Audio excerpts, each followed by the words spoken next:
Welcome back, everyone. Bob the Canadian here, /Romsteel. So today I have a game for you that was sent to me by Vanali, played between herself and Skylard. So I mention this every now and then. If you have a game that's just, it's crazy, some weird things happen, it's just, a fun game, please do send that to me.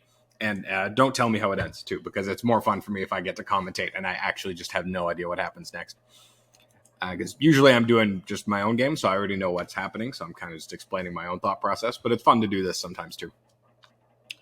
So, extra unusual, you may have noticed, this is not just the base game.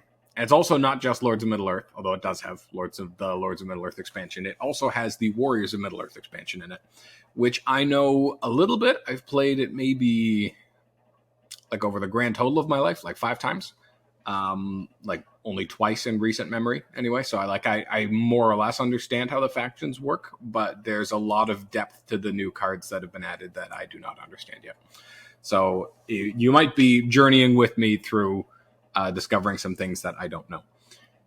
So anyway, if you don't know the Warriors expansion, I will do my best to at least kind of sort of explain what's happening as we go anyway, but I probably won't. I don't know. I won't read the whole rulebook for you though, because you could just go do that yourself. And some people don't want me to do that for sure. I also don't want me to do that. And my vote is the one that counts. So anyway, so let's see. Yeah, Skylard puts out alternate Gimli out here in Erebor. That's a pretty classic start. Vanali takes the mustering a nation down token, which makes a lot of sense. So let's see. I have the shadow password. I did not get the Free People's password for this one. So they start with Foul Thing from the Deep and Dunthor's Folly. Not bad. Okay. Let's see. 1 eye allocated, 1 more rolled. And let's see if Gandalf also rolled an eye. Okay, they were talking about something. Okay. Gandalf did not roll an eye. Congratulations to Gandalf. Only 1 movement for the Free Peoples, though, so that's a little bit of a bummer.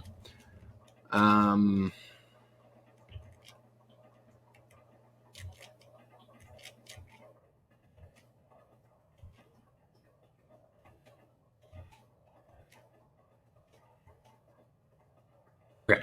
So, sorry, I was stopping to read the chat just in case that was something relevant to happen. They're just talking about things that happen in the game anyway. They're talking about which faction comes into play first. So, very brief summary anyway. Warriors adds 3 different factions, which can bring a faction die into play. The Free Peoples get the Eagles and the Ents and possibly the Dead Men. Again, you have to do something to bring them into play. And the Shadow player gets the Corsairs and the Spiderlings, and the Men of Dunharrow. So they all have their own abilities, but like you get these 6 cards anyway. They each give you 2 cards that you can play over and over again as a combat card if their people are nearby a battle. And there's new event cards that come up that do something with those factions. So anyway, Fellowship moves, and they're safe.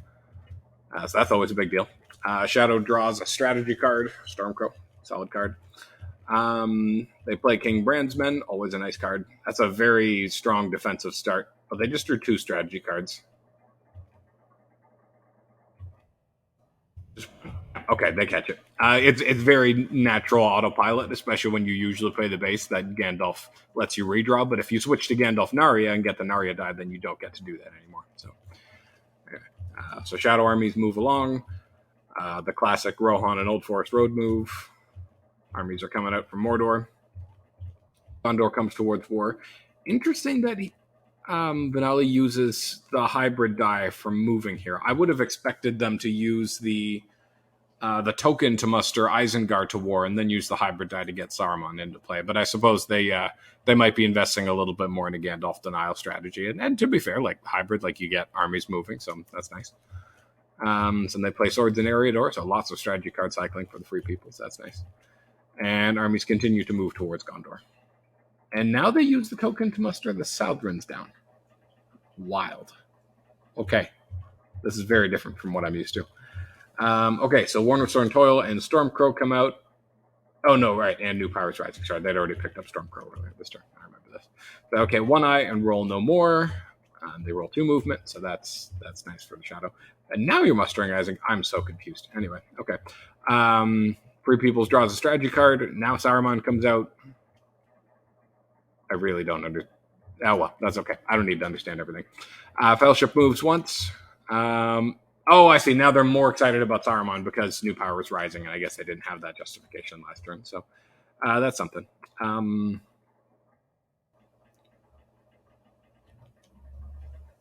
Okay, so Skylard's asking, the call to battle cards have like symbols on them, so that like if you choose this combat card here, it will say shadow strategy card chosen, so that the Free People's player has some intel on what you're playing, but it might be a regular event card that you're playing. They don't know for sure. Okay, so Fellowship moves again, safe again. Okay, out come Dunlendings. So Free People's draws the strategy cards, and the Saruman people get walking. Lots of card cycling. This is crazy. I mean, it's not like insane. Like it's not that weird, but it's a little remarkable though that's 3 cards that play troops and then draw another card for the Free Peoples. All played in the first 2 turns, and none of them are even the Elven ones. So I find that marginally remarkable. Tell me if I'm wrong. Oh, right, they're also drawing a faction card. That's why it threw me off last time. There's just more card draws here. So let's see. The Shadow player is keeping them all here. Which ones are the... Right, so they look a little bit different too. Okay, so these are the 3 event cards, the faction event cards that the Shadow player has. We have Children of Ungoliant. 1 point of hunt damage falling before windows. Okay, so this one allows you to move spiders and then do 1 corruption damage. It says hunt damage, so I'm a little like, can they block that with axe and bow? So why wouldn't they have just said corruption? Anyway, Wild Hillman, recruit 1 Dunlending figure in each free Dunland settlement or add them to the starting setup. Then if the Dunlendings are in play, move all Dunlendings up to 2 regions. That's pretty cool. Servants of Sauron, draw 3 cards from the faction deck, add 1 card to your hand, then reshuffle the remaining 2 cards into the deck, together with the faction event cards in your discard pile, including myself. Sorry, I said I wasn't going to read them. I just got curious about what was actually existing there.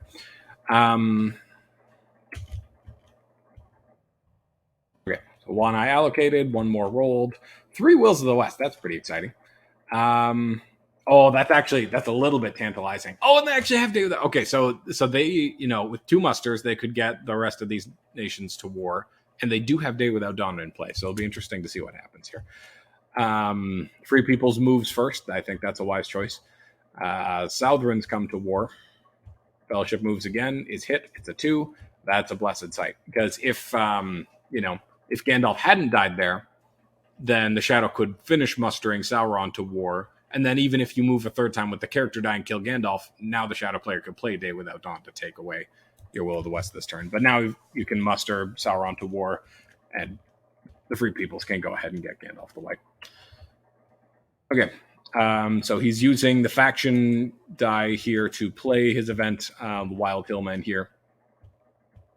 Oh, cool. So they come into play and can immediately run elsewhere like we read before. Cool. So they tag along to their fellows in Moria and in Orthanc. Interesting. I haven't played with this a lot, so I haven't seen the Hillmen of Dunharrow go through Moria to help against Lorien. I just haven't run into that before. Yeah, that's one of the things. The Dunlendings don't count towards the 10 unit stack.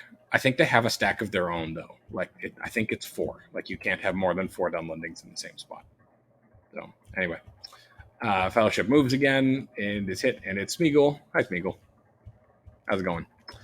So then Saruman is coming out to attack the fords, and he uses Stormcrow against Rohan. That's fitting. Free Peoples tries to play Valor. Yeah, it doesn't work. Okay, so 1 hit, and then 1 from the Great Host, so that worked out very nicely for Saruman. I'd be a little bit scared of Ents if I were him. Just especially this early in the game, like Gandalf the White is there, and it's turn 3, so losing Saruman again would hurt, Anyway, tomato. So Helm's Deep is besieged.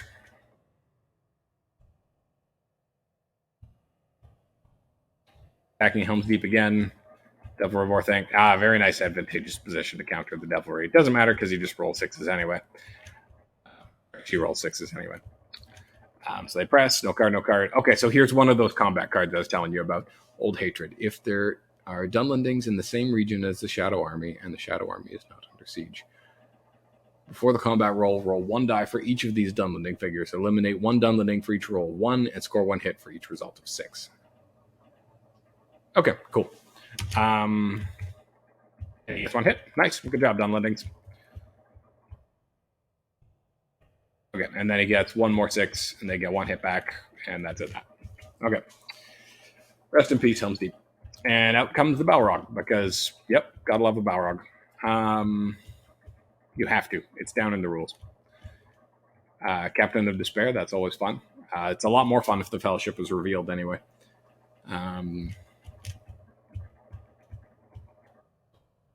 Nope, out comes the Fellowship. Okay. Okay, so 1 tile for the Balrog, gets a 2. Does he take Smeagol or does he take Rand? No, he takes Corruption. Okay, that's an option 2. Okay. 1 eye allocated, 5 more eyes rolled. So, lol. Yes, lol is the correct response there.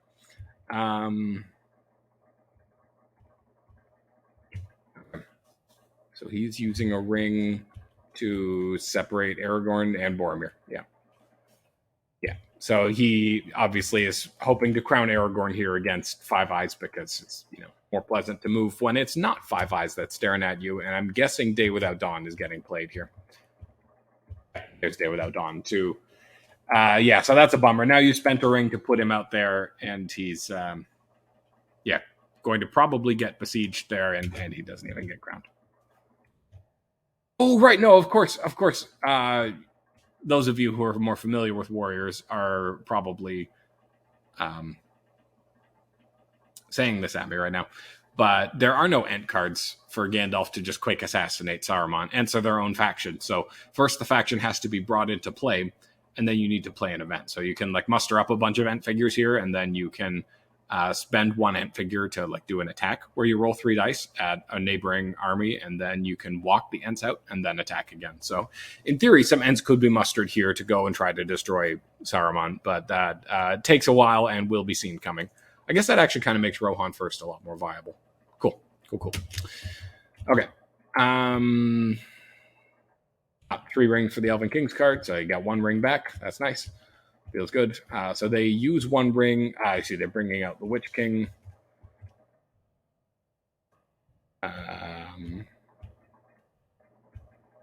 What? Okay, they're deciding not to use a ring. Just walking out over Rohan here instead. Out comes Galadriel. And now they're using the ring to conquer... Oh, no, not all of Rohan, just Edoras, and putting a reroll on the Fellowship for next turn.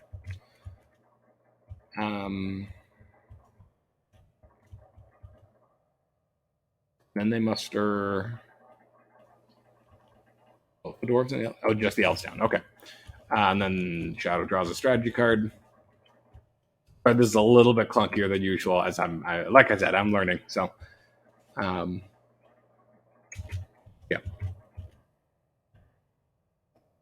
Right, and there is a limit for the faction cards. I know this hand looks a lot more overwhelming, but I guess once you get used to the 6 Call to Battle cards, then it doesn't look that much bigger. There's just the 0 to 4 extra faction event cards because they're their own separate deck, right? Okay, so 1 allocated, 2 more rolled, a few movement rolled. Fellowship moves, it's safe. Ormasaur Antolia comes out, nice card. Nazgul Strike, that's exciting. Hit, very hit. They get a 3. They take a random, and it is a Hobbit. So 2 more corruption. And where does Pippin go? Did he go to Minas Tirith? Is that where he went? Yeah, that's where he went. Okay. Aragorn is crowned. The Balrog is activated. I'm an actual clown. I don't know if you guys have noticed or not. I'm just a clown who thinks he's good at this game. Okay, out comes Gothmog. Interesting. Why Gothmog and not the Witch King? I feel like getting the Chief down so that you could cycle cards against the Fellowship would be pretty cool. But I guess if you're worried that the Fellowship is about to move again and hide, then maybe that's not as good. Okay, Majesty and Glory. I'm not familiar with this one. The companions in a battle discard Majesty and Glory at the start of the battle to prevent the shadow player from playing a combat card or calling to battle off action for the duration of the battle. Shadow can force it to be discarded by using a character action die and discarding any 2 shadow event cards from his hand. Okay, that's pretty cool. That's like, I don't know. That doesn't seem completely busted, but I think it's kind of like Lidless Eye in the sense that it can be extremely strong in a very specific situation. Like if you just really need this stronghold to hold out against one more attack, then and you know, like Aragorn is desperately defending Dol Amroth to keep the last 2 points, and next turn you're probably going to be able to dunk, and they only have one more attack, then this card would be extremely powerful. But I think most of the time it's kind of just meh. Okay, so they play Foul Thing from the deep. I have to take a random. And it's a Hobbit, so neat. Oh, cool. You could also use Worm of Sorrow and Toil to kill Majesty and Glory. That's neat. Okay, they draw a character card. Wait, is it a strategy card or a character card? I imagine it's a character card. Yeah, it's probably a character card. Okay. Okay, so it looks like the Balrog is headed out towards Rivendell. I guess the elves aren't quite at war yet, so that might not be too easy to muster in yet. Wind from the west comes to get rid of Worm of Sorrow and Toil. Pretty on. And the Corsairs come into play. Okay, return to Valinor, Grond. Oh, no, right, you're right. It's not that. It's different things. Okay, so ships of Great Draft. Transport armies with Corsairs. Each Corsair figure may carry up to 2 units and any number of minions or Nazgul. Up to 2 shadow armies, up to 4 regions, or transport 1 shadow army up to 2 regions and attack with that army. Okay, cool.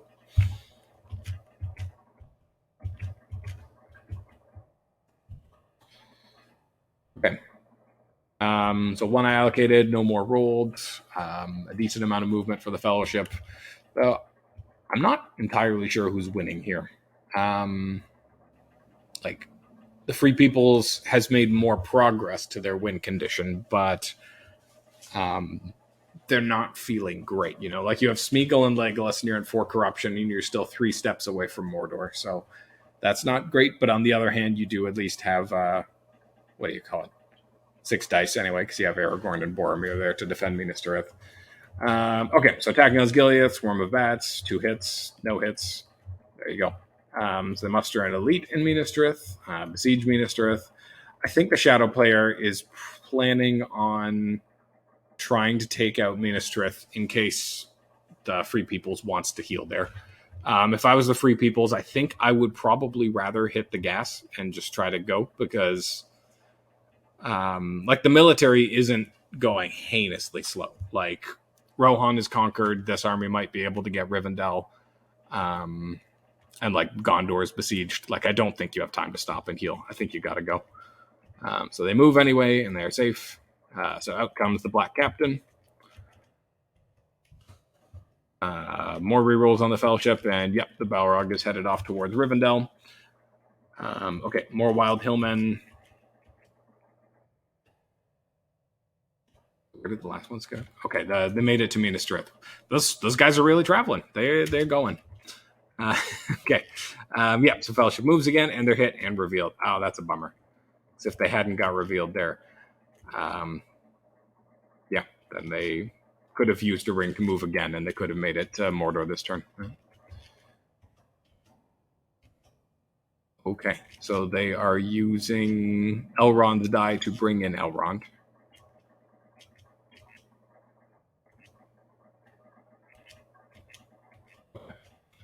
So Rivendell is besieged. Your ships come out. Out comes Grond against Minas Tirith. So round 1, we come to kill against Daring Defiance. That's a decent Daring Defiance.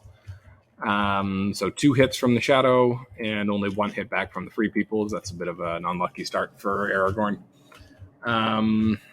Okay, Deadly Strife against Daylight. That feels good.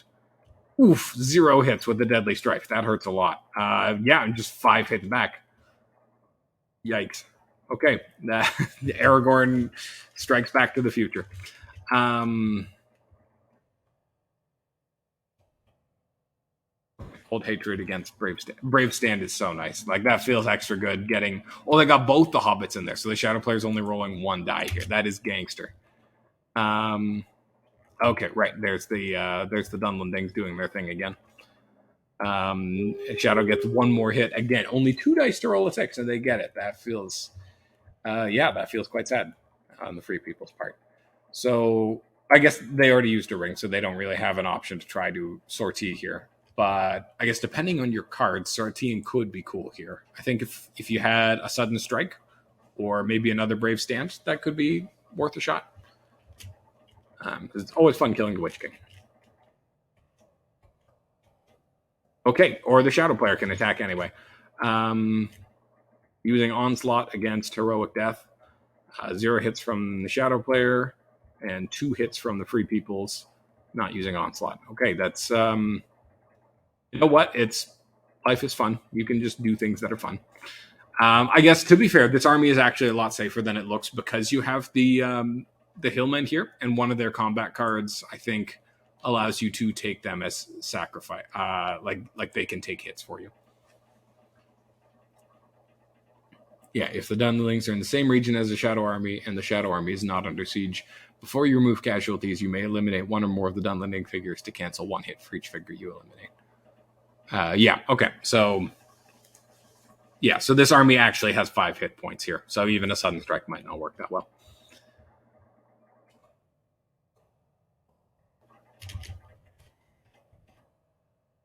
Okay, 3 eyes allocated, which is... Oh, no, okay, sorry. 2 eyes added after the roll.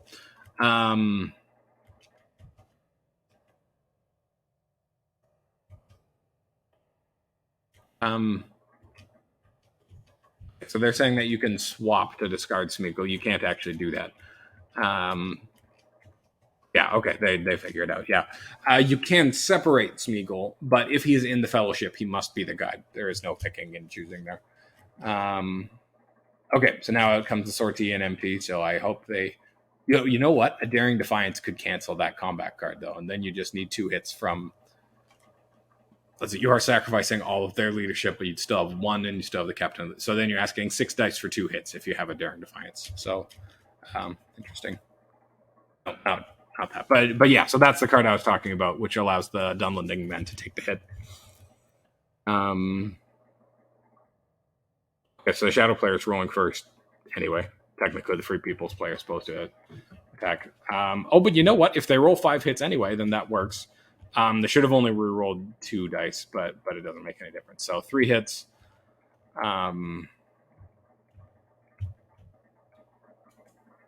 Yep, outgo all the Dunlending men there. Yep. And sadly, the Aragorn army took 2 hits from that, so that feels bad. In comes the reinforcements. People draws a character card. Reinforcements comes even more. Attack Minas Tirith again. Onslaught versus Blade of Westerness. So they just need 1 hit on 3 dice of the lead or reroll to kill the Witch King. So that's pretty cool. That being said, it is a bummer seeing Mithril Coat go because the Fellowship is not in great health and they might have needed that. Okay, so 1 hit from the Shadow player.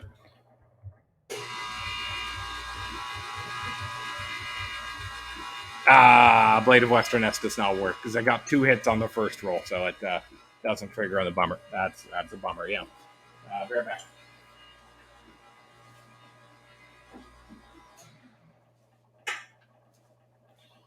Yeah, I think Blade of Westerness might need a buff. If it worked a little more reliably, I think it would get used more. But as it is, risking taking a risk for killing the Witch King or getting 0 benefit is just usually played for the event. So anyway, alas for Aragorn, not this game. Fellowship hides, ring wraiths are abroad.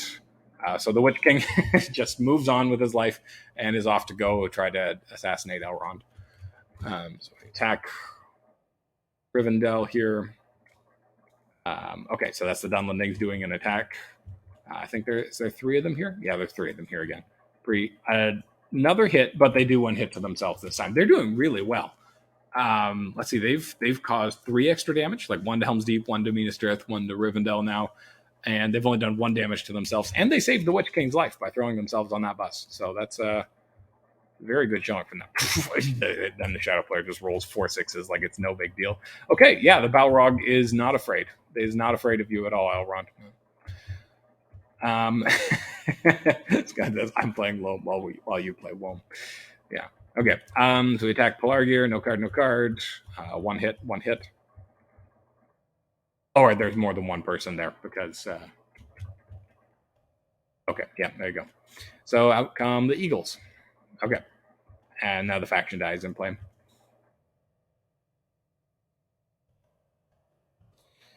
Dol Guldur musters up.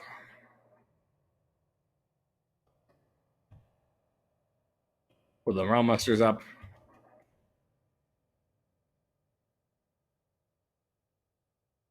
Okay, and the spiders come into play. Okay, so I imagine he still has that card. If after elite, you must score more. Oh no, that's a call to battle card. Children of Mongolia. Yeah, okay, there's the 1 point of hunt damage. So yeah, he's probably. Oh no, wait. Of course he can't play that this turn because the Fellowship is about to be in Mordor. So never mind. Okay, off we go.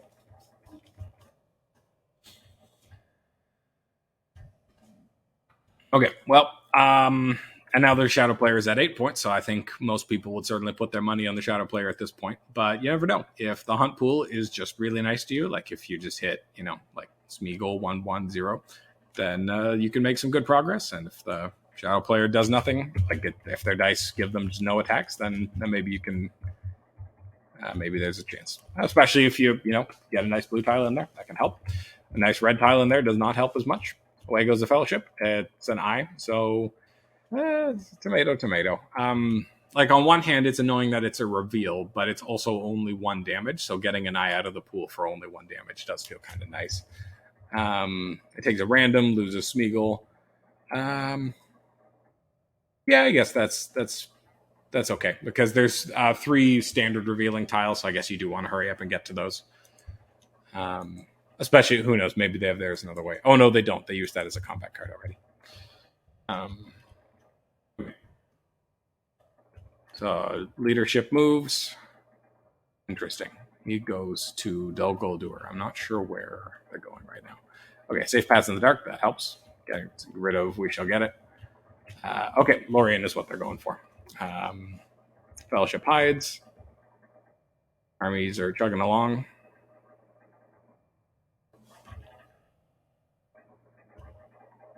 Okay, another Eagle is mustered. Lorien is besieged. I'm guessing, yep, they muster another elite in Lorien.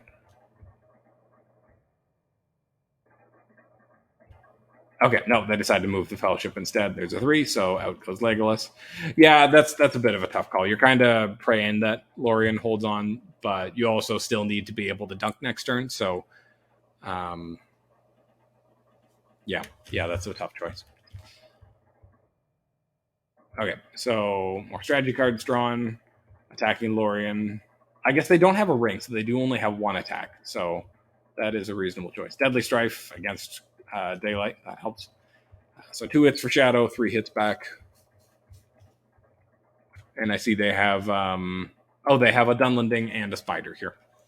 Okay, cool. So on they press. Desperate battle against this Eagle card. So let's see what the Eagles do. Play if there are 1 or more Eagle figures within a distance of 4 regions from the defending army. Which 1, 2, 3, 4. Yep, that counts. Move any or all of the Eagle figures in this region to the region containing the defending army. Eliminate 1 of these Eagles to cancel Nazgul leadership for this combat round. That is pretty strong. All right. Okay, so the Eagles. Oh, I really like that the Eagles are stronger now because in the base game, all they did was just Gwai here. It was that 1 card, which to be fair, it could be a strong card, but it wasn't a lot. Whereas, like in the book/movie anyway, the Eagles showed up and kind of saved the day saved the day. They were significant in the last battle outside the Black Gate. Anyway, this feels a lot more significant. Anyway, so just no Nazgul leadership is that's pretty cool. So 1 hit for the Shadow player, 1 hit for the Free People's player. Shadow presses. Yeah, same Eagle card again. Relentless Assault. 0 hits for the Shadow player, 2 hits for the Free People's player. Okay, Galadriel absolutely sends them packing. Well done, Galadriel. Yeah, no, those are strong Eagles right there, man. That's very strong. Okay.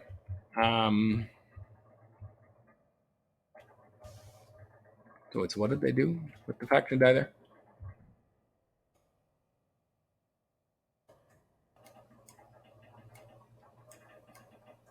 I didn't see what they did.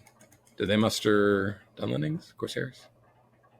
Well, I don't know. Oh well. Anyway, we'll move on. Okay, so as a Shadow player, how do you feel about this last turn? They're down to 5 dice, and they don't have Strider, but they have a not too bad hunt pool, and they need to move 3 times. So I think the odds are still overall in Shadow's favor, but Lorien is a real mess to try to finish off now, especially since there's a couple elves left in the force pool. So good luck finishing that off. Yeah, I don't know. Do you go for Dol Amroth? Do you go for Dale and Shire? Do you go for Woodland Realm? I think I would have gone for Woodland Realm last turn just because it's not as reinforceable. But at the same time, there are the Dunlendings here to help, so that does help a lot. Okay, so 1 eye in, 1 more rolled, 3 movement, and he does have a ring, so it's certainly possible here. And away goes the Fellowship. It's an eye, so that's a bit of a rough start. That is survivable, though, in theory. Like he can still hide and make it anyway. Okay, leadership moves. Fellowship hides. Okay, so going after Dol Amroth, it looks like. Yeah. Okay, so 1 hit. Leaving 2 regulars behind. I think that. Yeah, I guess that makes sense because you don't want them to just be able to retake it from Losarnach. That would feel bad. Okay, so leadership and a regular are out. Attacking Dol Amroth again. I'm assuming they're going to put a regular back in the fourth pool before battle starts. Okay, so here's an event from the new faction. Move all eagles, then choose 1 region on the board where both eagles and Nazgul are present. Roll a die for each eagle in that region. Okay, so this is a lot like the eagles are coming. That's true. I guess there's 2 cards in the base game that represent the eagles. Okay, so you can't kill the Witch King with it, but you do actually boot the Witch King and all the other Nazgul. So that is a pretty big deal.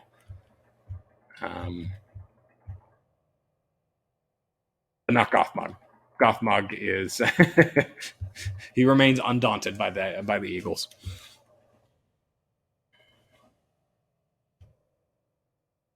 Okay, so another Corsair is mustered. Ooh, that's exciting. Okay, 1 corruption damage. What are the odds now? So an eye will kill the Fellowship at this point, but there's only 2 eyes left in there. 3 is fine. Red 3 would obviously stop them. Yeah, so it's now it's very good odds for the Free Peoples. Yep, nothing to do about the Fellowship. So Ships of Great Trough. What are we doing here? Transport. Okay, we gave up on Dol Amroth and we are just yeeting away. Oh, that's cool. Okay, give up on Dol Amroth. We're gonna go get the Grey Havens because we have boats and we can go fast. Wait, what? What is happening?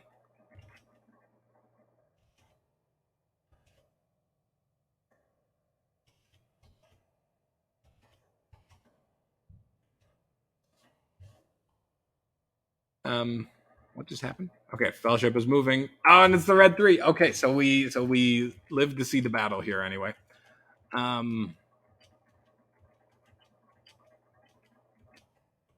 so confused though, because it's like they spent a die and all they did was waddle this army over here. Like then they just passed on moving. I probably just missaw what happened there because I think. Anyway. Okay, so on we go to the next turn. Very tight stuff now for sure.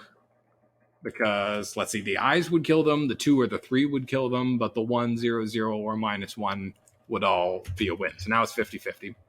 So 1 allocated, a couple more rolled.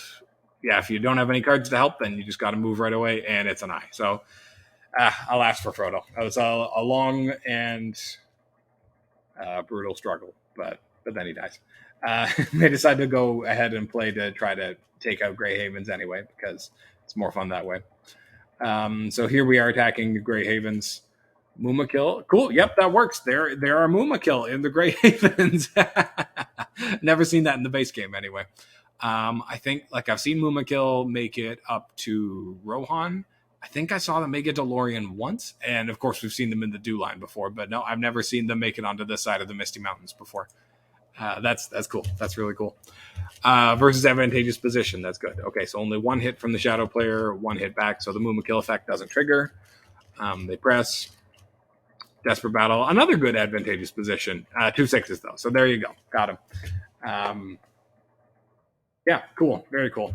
Like a lot of games, came down to the tile draws in Mordor. But the factions, they were relevant. The Dunlendings were pretty strong. The Corsairs were cool.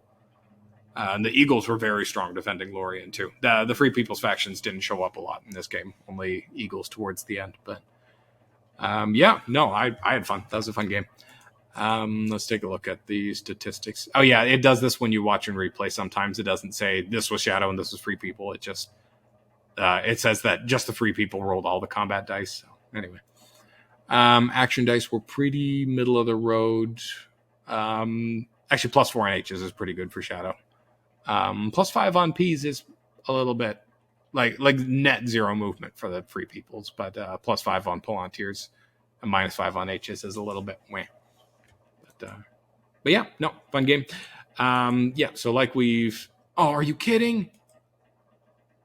Oh no, okay, it is recording.